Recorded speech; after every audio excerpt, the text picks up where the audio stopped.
रसूलुल्लाह सल्लल्लाहु अलैहि वसल्लम ने फरमाया कि बच्चा जब तक बालिग नहीं होता तो उसके नेक आमाल उसके वालिद या वालिदा के हिसाब में लिखे जाते हैं, और जो कोई बुरा अमल करे तो वो न उसके हिसाब में लिखा जाता है न वालिदैन के। फिर जब वो बालिग हो जाता है तो कलम हिसाब उसके लिए जारी हो जाता है, और दो फरिश्ते जो उसके साथ रहने वाले हैं उनको हुक्म दे दिया जाता है कि उसकी हिफाजत करें और क़ुव्वत बहम पहुंचाएं।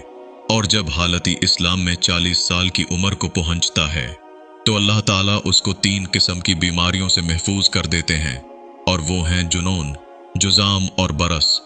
और जब 50 साल की उम्र को पहुंचता है तो अल्लाह ताला उसका हिसाब हल्का कर देते हैं। जब 60 साल को पहुंचता है तो अल्लाह ताला उसको अपनी तरफ रजुआ करने की तौफीक अता फरमाते हैं, और जब 70 साल को पहुंचता है तो सब आसमान वाले उससे मोहब्बत करने लगते हैं।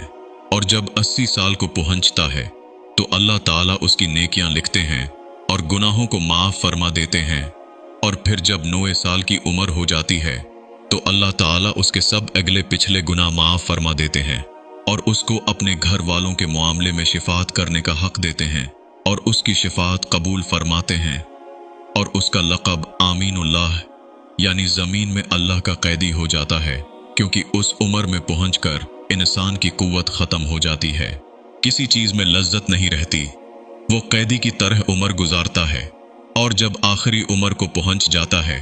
तो उसके तमाम नेक अमल नामा आमाल में बराबर लिखे जाते हैं, जो अपनी सेहत व क़ुव्वत के ज़माने में वो क्या करता था,